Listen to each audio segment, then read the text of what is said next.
Muy bien, amigos. Me alegra estar con ustedes. Son las 8:20. Tuvimos algunos problemitas técnicos con el celular y el laptop, pero ya gracias a Dios solucionamos. Y aquí estamos de nuevo otra vez en vivo a esta hora, 8:20 de la noche, hora este de Estados Unidos. Sin embargo, vamos a continuar con el programa en vivo con la palabra. Eh, Me alegra mucho que podamos nosotros estar de nuevo juntos para continuar estudiando este interesante tema que tiene que ver con las iglesias del Apocalipsis y que, por supuesto, ustedes podrán compartir conmigo, bien sea en vivo o después cuando lo vean a través del YouTube. Pedimos disculpas por los inconvenientes. Vamos a hacer una oración para comenzar y aprovechar el tiempo que tenemos que nos resta para poder entonces avanzar con este tema acerca de la promesa a Esmirna. Te damos gracias, Padre amante, por tu bondad, tu misericordia, y damos gracias por esta oportunidad de poder estar en vivo con nuestros amigos a través de la página del Facebook. En este programa En Vivo con la Palabra pedimos tu bendición en el nombre de Jesús. Amén. Muy bien, entonces ya hemos avanzado nosotros con las promesas a la iglesia de la Odisea, de Filadelfia, también la iglesia de Sardis, Tiatira y Pérgamo. Y ahora vamos a empezar esta noche a estudiar la promesa que Dios le hizo a la iglesia de Esmirna. La iglesia de Esmirna, vamos a recordar un poquito acerca de ella, es una iglesia muy particular entre las 7, porque la iglesia de Esmirna es la iglesia a la cual el Señor Jesús no le da reprensión. Eh, Podríamos decir que también Filadelfia cae dentro de ese binomio o conjunto de iglesias a las cuales el Señor Jesús no les da de reprensión. La iglesia de Filadelfia fue una iglesia muy particular porque fue una iglesia cuyo nombre simboliza o significa amor fraternal. Y en esa iglesia se vio mucho la unión en el tiempo histórico de la iglesia. La iglesia de Filadelfia fue la iglesia que más pudo manifestar el amor entre hermanos, donde hubo mucha oración, donde hubo mucha comunión con Dios para conocer su voluntad. En la iglesia de Esmirna, que es la segunda iglesia de entre las 7, ella sigue el período de la iglesia apostólica. La iglesia apostólica, recordemos, cuando el Señor habla de la iglesia apostólica, le dice: yo conozco tus obras, tu arduo trabajo y paciencia, que no puedes soportar a los malos. Has probado a los que se dicen ser apóstoles y no lo son, y los has hallado mentirosos. Has sufrido, has tenido paciencia, has trabajado arduamente por amor a mi nombre y no has desmayado. Esas son las características que identifican a la iglesia apostólica, la iglesia de Éfeso. El nombre Éfeso, como ustedes saben, aunque esta noche nosotros no vamos a hablar acerca de Éfeso, el nombre de Éfeso quiere decir deseable o quiere decir de buen gusto. Así que después del período de Éfeso, que es la iglesia apostólica, cuando el Señor Jesús le dice a esta iglesia de Éfeso: tengo contra ti que has dejado tu primer amor, entonces allí continúa la iglesia de Esmirna. Y la iglesia de Esmirna, hermanos, eso es la iglesia que atraviesa por el crisol, atraviesa la tribulación. Esto nos ayuda a nosotros a pensar y a reflexionar acerca de nuestra propia vida, acerca también de la condición de la iglesia en este momento en el que estamos viviendo. La iglesia tiene esta condición que, bueno, la iglesia simplemente está atravesando por un periodo de indiferencia, tibieza espiritual. Cuando nosotros leemos el mensaje a la Odisea, nos damos cuenta que el Señor Jesús le dice: tengo contra ti que no eres frío ni caliente, ojalá fuese frío o caliente. La iglesia de Esmirna viene de el periodo histórico de Éfeso. Al final, el Señor le dice a Éfeso: tengo contra ti que has dejado tu primer amor. Por lo tanto, el Señor le dice a Éfeso, arrepiéntete, porque si no, vendré pronto a ti y quitaré tu candelero de su lugar si no te hubieses arrepentido. La iglesia de Esmirna, entonces, es la iglesia que experimenta esa transformación. La iglesia de Esmirna aceptó el reto y tal como el Señor le dijo a Éfeso, arrepiéntete y haz las primeras obras, la iglesia de Esmirna reacciona. La iglesia reacciona, realmente quien reaccionó fue la iglesia de Éfeso, ¿verdad? La iglesia de Éfeso reaccionó y entonces se convirtió en Esmirna. La palabra Esmirna quiere decir mirra u olor fragante. Algo así como el olor que exhalaba o que el olor que ascendía al cielo, ascendía al techo del santuario cuando el Señor le mandó a Moisés a construir el tabernáculo y le dijo que hiciera un incensario de oro y le mandó instrucciones específicas acerca del incienso que debería colocar en el incensario de oro y efectivamente el Señor pues Moisés hizo ese incienso y el incienso llenaba el santuario. Eso es lo que Esmirna significa. Significa olor fragante.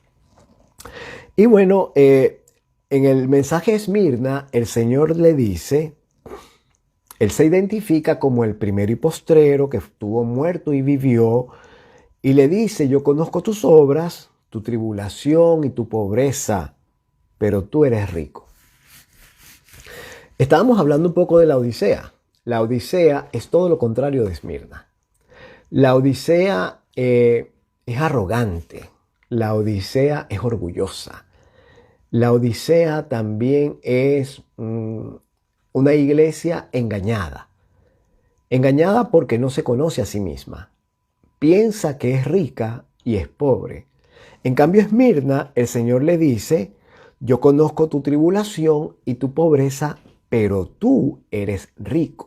Así que al contrario de la Odisea, Esmirna es una iglesia que está en riqueza. Pero la riqueza de Esmirna no es la riqueza que nosotros estamos acostumbrados a ver o la que nosotros pensamos. Cuando aquí dice, eres rico, el Señor le está hablando a Esmirna acerca de cualidades espirituales. No le está hablando a Esmirna acerca de dinero como nosotros lo conocemos. Y le dice, yo conozco tus obras, tu tribulación y tu pobreza, pero tú eres rico, y la blasfemia de los que se dicen ser judíos, y no lo son, sino que son sinagoga de Satanás. Entonces le dice, no temas en nada lo que vas a padecer. El Señor advierte a Esmirna, acerca de los problemas que va a enfrentar. Es bastante bueno, es bastante agradable, satisfactorio. Es una cosa que llena de esperanza y que llena de alegría el saber que Jesús advierte las cosas que le van a suceder a su iglesia. El Señor le dice a Esmirna, no temas lo que vas a padecer. En otras palabras, el Señor le está diciendo, va a venir para ti una tribulación. Vas a tener problemas, Esmirna, pero no temas. Le dice, he aquí el diablo ha de echar a algunos de vosotros en la cárcel para que seáis probados. Así que una vez más el Señor insiste y le dice, te viene una prueba, pero no temas lo que vas a padecer. Y luego le dice, tendréis tribulación por 10 días. Cuando nosotros estábamos estudiando la iglesia de Esmirna,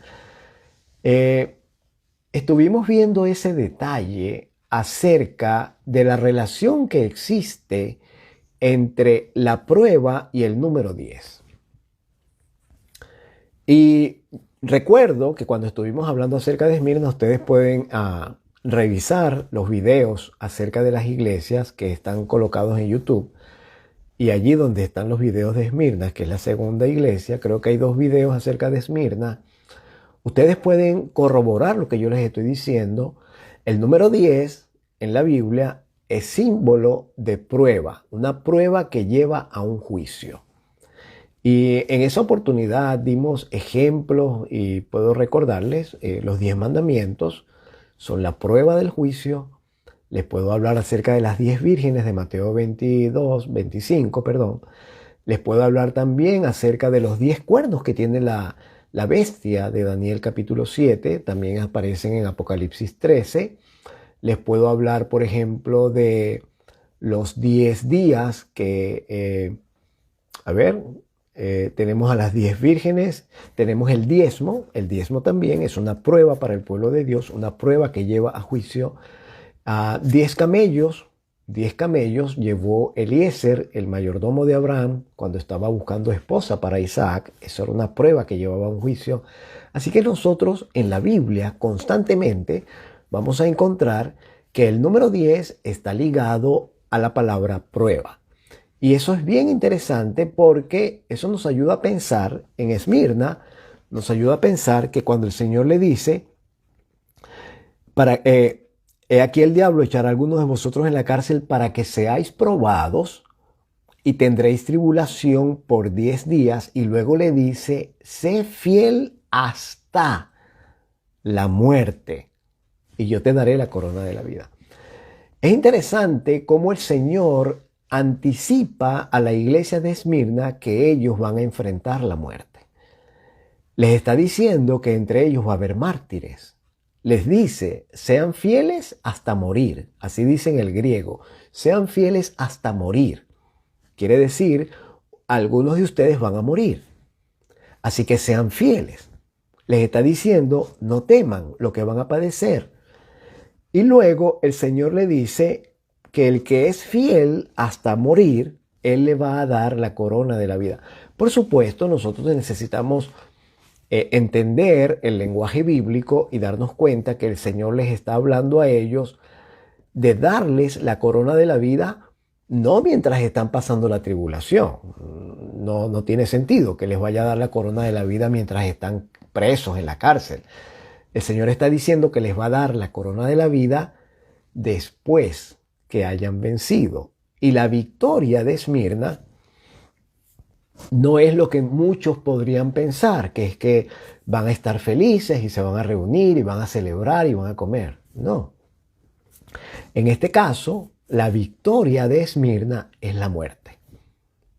La victoria de estos cristianos es morir siendo fieles.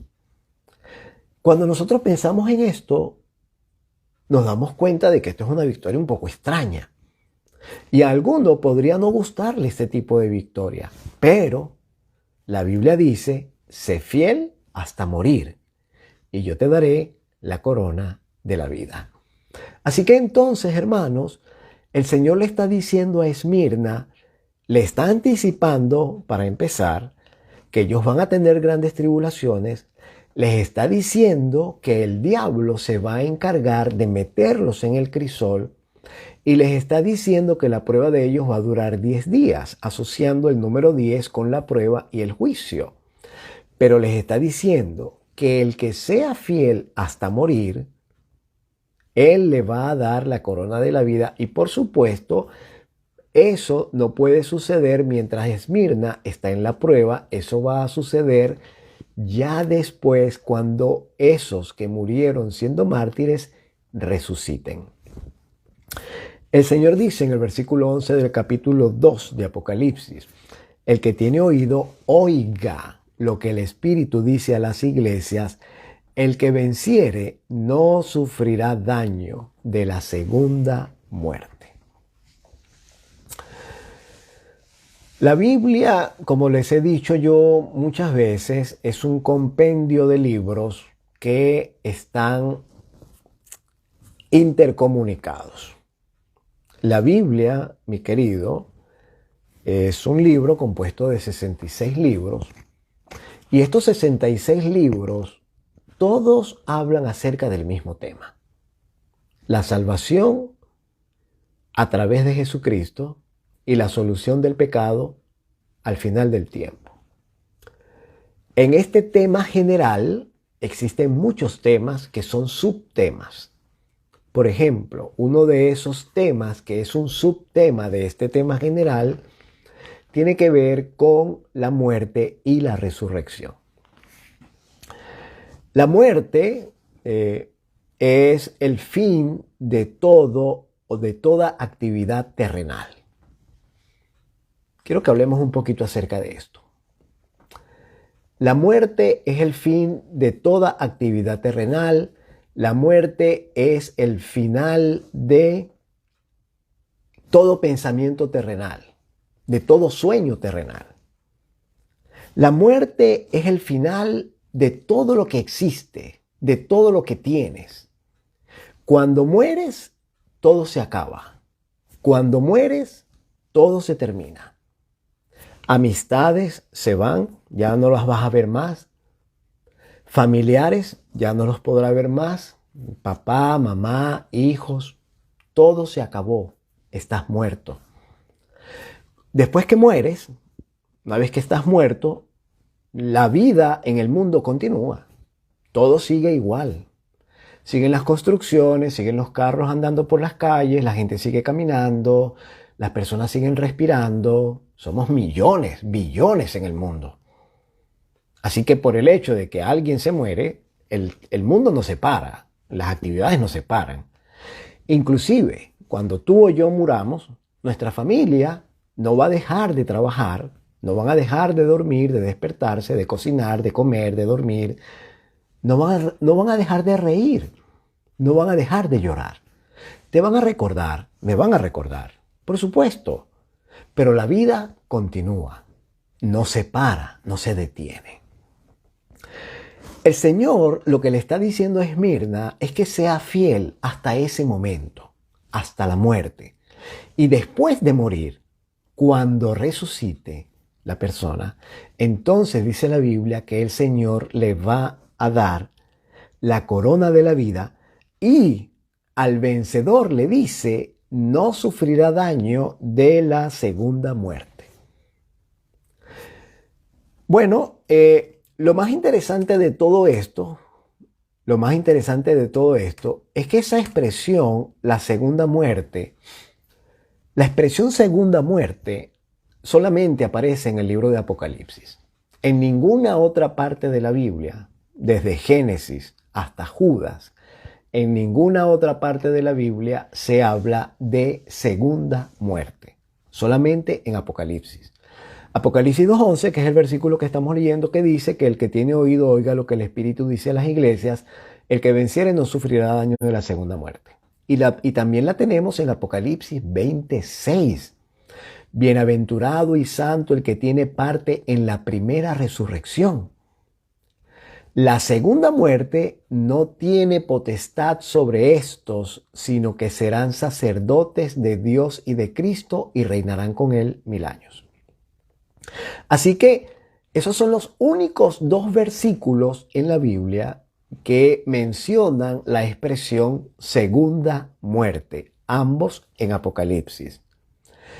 Y allí, en el capítulo 20 y en el versículo 6, la Biblia entonces nos arroja luz acerca de algo. Al decir, bienaventurado y santo el que tiene parte en la primera resurrección. Así que cuando la Biblia nos menciona la primera resurrección, está de una vez infiriendo que existe otra u otras resurrecciones. Por lo menos 2. Esta es la primera. El Señor dice, bienaventurado santo el que tiene parte en la primera resurrección, porque la segunda muerte no tendrá potestad sobre estos. Ahora, hay otra expresión en la Biblia, que tiene que ver con la segunda muerte. Vamos a buscárselas. Sí. La otra expresión es la expresión contraria. La primera dice la segunda muerte. La segunda expresión dice muerte segunda, o sea, al revés. Y las dos se menciona 2 veces en la Biblia, y las 2 veces que se menciona en la Biblia la expresión muerte segunda también se menciona en Apocalipsis.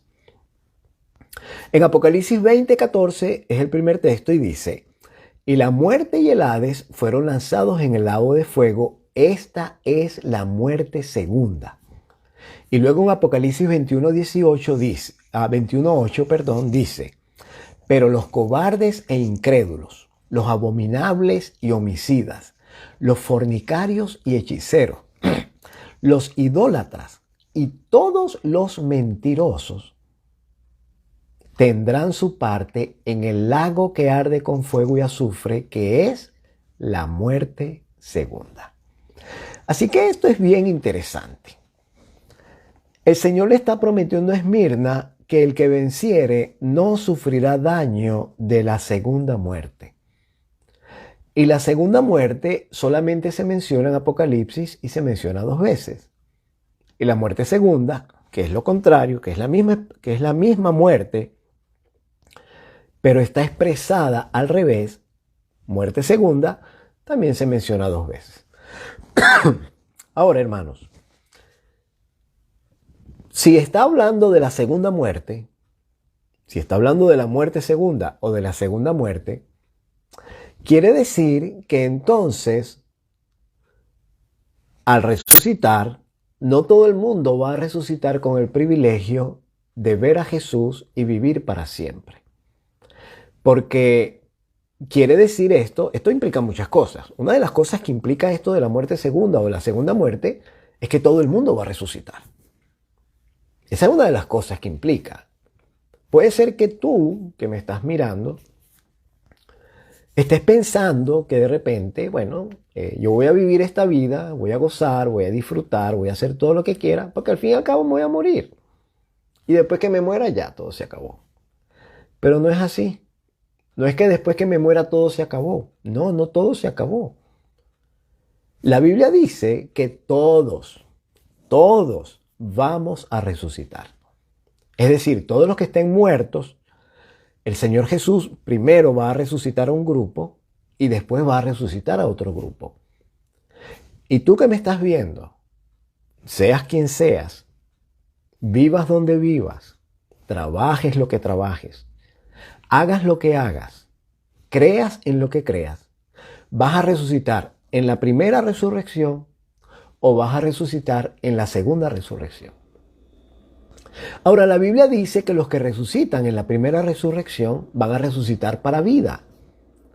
Pero los que resucitan en la segunda resurrección van a resucitar para volver a morir. A eso la Biblia lo llama la muerte segunda o la segunda muerte. Y Esmirna, a quien el Señor le dice, sé fiel hasta morir, y le dice, el que venciere no sufrirá daño de la segunda muerte, los que hicieron caso en el tiempo de Esmirna, y por supuesto también los que hagamos caso hoy día, con nuestra fidelidad, no sufrirán o no sufriremos la segunda muerte, aunque estemos muertos. Yo tengo algunos pasajes por aquí que quisiera mostrarles. Vamos a hablar un poquito acerca de esto que es la resurrección. Bueno, antes de que vayamos para allá, permítanme decirles que yo también tengo este dato acá que quiero compartir con ustedes. En la Biblia se habla de la muerte y se habla de la muerte sola, no de la primera muerte ni de la segunda muerte, se habla de la muerte sola. Y hay 327 menciones de la palabra muerte en toda la Biblia. El libro de Apocalipsis, desde el capítulo 1 hasta el capítulo 21, menciona la muerte. La Biblia dice, por ejemplo, en Apocalipsis 1:18, que el Señor Jesús, Él tiene las llaves de la muerte y del Hades. Es interesante que en la Biblia muerte y Hades están colocados de forma paralela. Quiere decir que Hades y muerte son la misma cosa. Ahí está el versículo de Apocalipsis 2:10, sé fiel hasta la muerte. En Apocalipsis 2:23 dice, a sus hijos heriré de muerte. En Apocalipsis 6:8 hay un jinete que está montando un caballo amarillo y se llama muerte. ¿Mm? En Apocalipsis 9:6 dice que los hombres en aquellos días van a buscar la muerte, pero no la van a encontrar. Se van a querer morir y la muerte va a escaparse de ellos. En Apocalipsis 12:11 dice que los que vencen por medio de la sangre del Cordero menosprecian sus vidas hasta la muerte. Es decir, no les importa morir por el Señor Jesús. En Apocalipsis 13:3, la bestia tiene una de sus cabezas como herida de muerte. En Apocalipsis 18:8 dice que muerte es una plaga. En Apocalipsis 20:13 dice que la muerte y el Hades entregaron los muertos que había en ellos. En Apocalipsis 20:14 dice, y la muerte y el Hades fueron lanzados al lago de fuego. En Apocalipsis 21:4 dice, Dios enjugará toda lágrima de los ojos de ellos y ya no habrá muerte. Y en Apocalipsis 21:18 dice, habla de la muerte segunda, dice que los cobardes incrédulos, etcétera, van a tener su parte en el fuego, en el lago de fuego con azufre, que es la muerte segunda. Así que, como les decía al principio, la muerte, aunque no estaba en el plan de Dios al principio, cuando Él creó todas las cosas, cuando Él creó a Adán y a Eva y los puso en el huerto allá en Edén, la muerte no era el plan de Dios, pero al entrar el pecado a través de la desobediencia, por supuesto, como dice la Biblia dice que la muerte entró en el mundo por un hombre y por ese hombre también entró la muerte. Eso está en 1 Corintios capítulo 15:21, porque por cuanto la muerte entró por un hombre, también por un hombre entró la resurrección de los muertos. Interesante. Por Adán entró la muerte y por Cristo entró la resurrección de los muertos. Ahora, hablando acerca de la resurrección, la palabra resurrección solamente aparece en el Nuevo Testamento. En el Antiguo Testamento no aparece la palabra resurrección. Y la palabra resurrección está en el Nuevo Testamento 41 veces. De alguna forma, los que vivían en el tiempo de Cristo sabían que había resurrección. Aunque en el Antiguo Testamento no se habla de resurrección, y los que vivieron en los tiempos de Jesús solamente tenían los rollos del Antiguo Testamento, y aunque no se menciona la palabra resurrección en el Antiguo Testamento, los que vivían en los tiempos de Cristo, que tenían los rollos del Antiguo Testamento, ellos sabían que había resurrección. ¿Cómo sabían ellos que había resurrección si la palabra resurrección no aparece en el Antiguo Testamento? Por ejemplo, en Mateo 22:23 dice la Biblia, aquel día vinieron a él los saduceos, que dicen que no hay resurrección. Ellos estudiaban los rollos del Antiguo Testamento y seguramente al no encontrar la palabra resurrección en los rollos del Antiguo Testamento, ellos dirían que era un invento de la gente y por lo tanto no creían en la resurrección. Mateo 22:28, el Señor Jesús, le preguntaron a Cristo algo acerca de una mujer que tuvo 7 hombres, 7 maridos y los 7 murieron. Y entonces ellos le preguntaron a Jesús, Señor, cuando ella resucite, ¿de quién va a ser esposa ella? Y el Señor Jesús, ellos le preguntaron, en la resurrección pues, ¿de cuál de los 7 será ella mujer, ya que todos la tuvieron?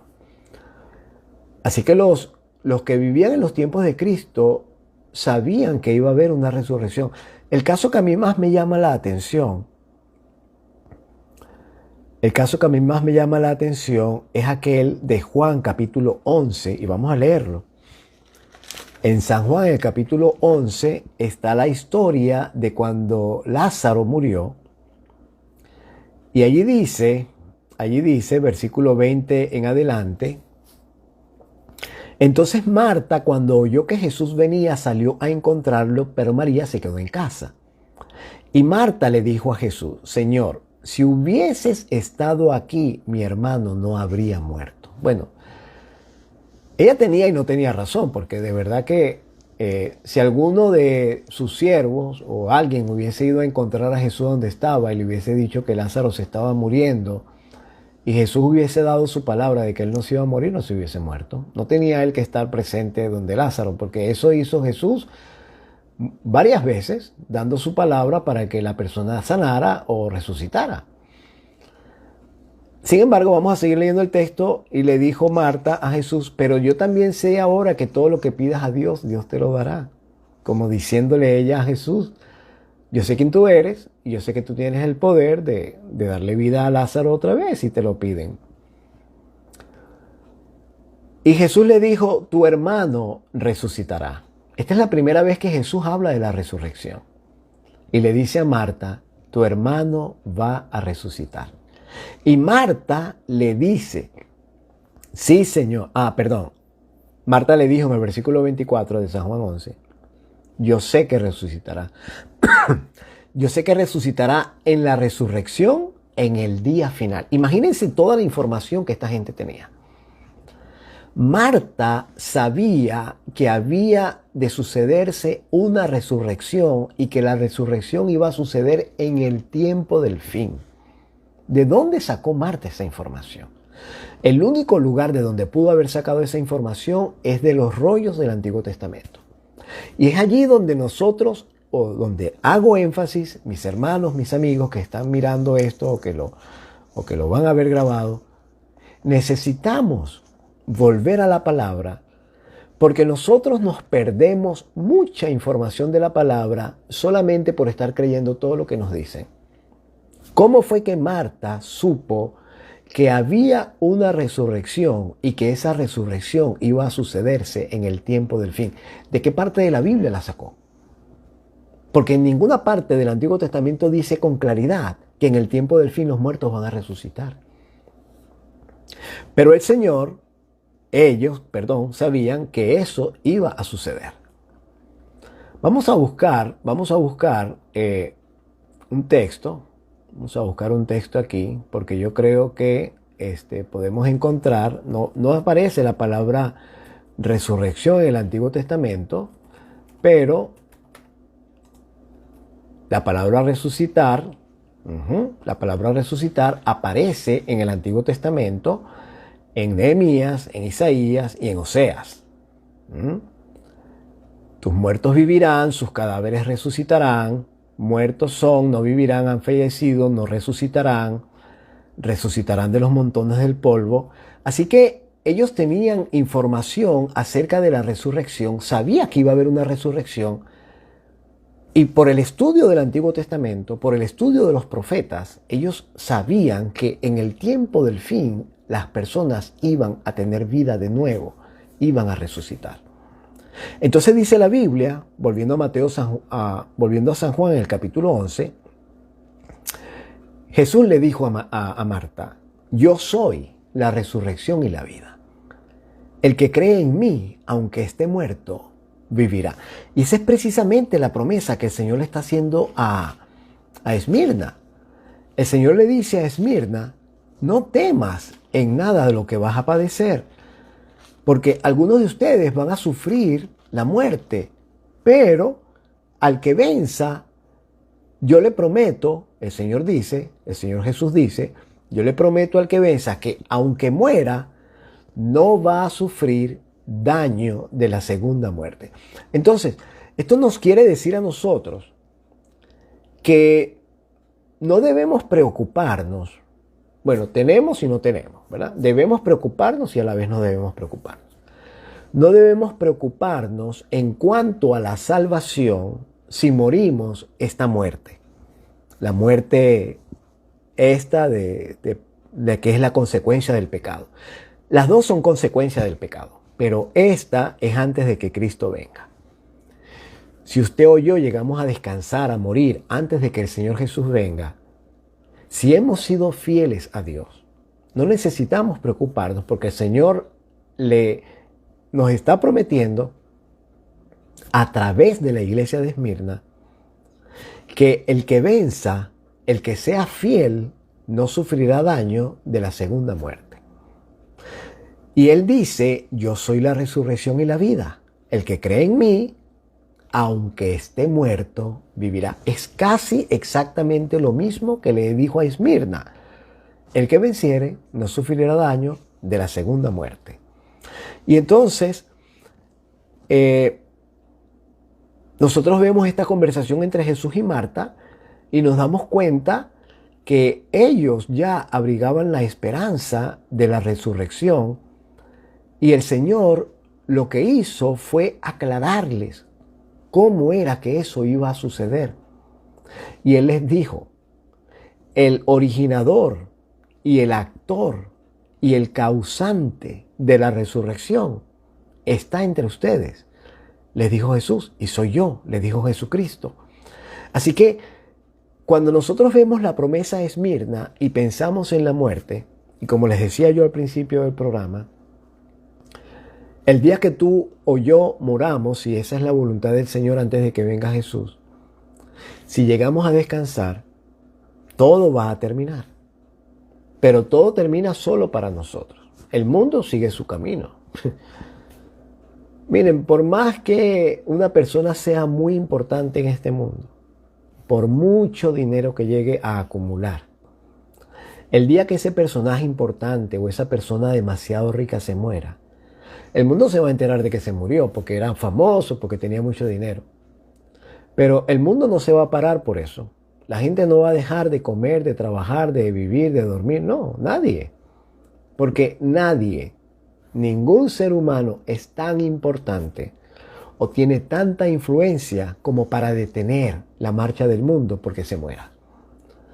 Y esos son los que son famosos, los que son importantes. La gente va a comentar, va a decir, por las redes sociales van a explotar y van a decir, oh, y se murió. Ahora, por ejemplo, que se murió el Rey Pelé, ¿verdad? Que era un futbolista brasilero muy famoso. La gente habló y comentó por el Facebook y tal, y pusieron su funeral en vivo para que los vieran, lo enterraron, pasaron 3, 4 días, ya está. Se acabó. Se acabó. Así sucedió cuando murió Michael Jackson. Cuando Michael Jackson murió, pasó exactamente lo mismo. Hablaron, comentaron, dijeron, fueron, vieron su casa, le tomaron fotos, que bla, bla. Se acabó.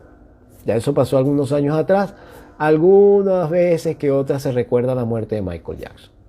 Y así sucede con todo famoso. Pero el mundo no se detiene.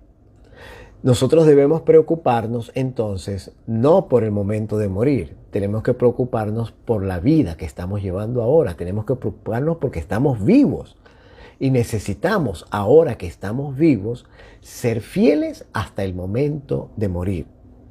Porque en el día que nosotros muramos, como todo va a terminar y como ya no hay más nada que hacer, entonces, mis queridos, lo único que queda para nosotros es el juicio.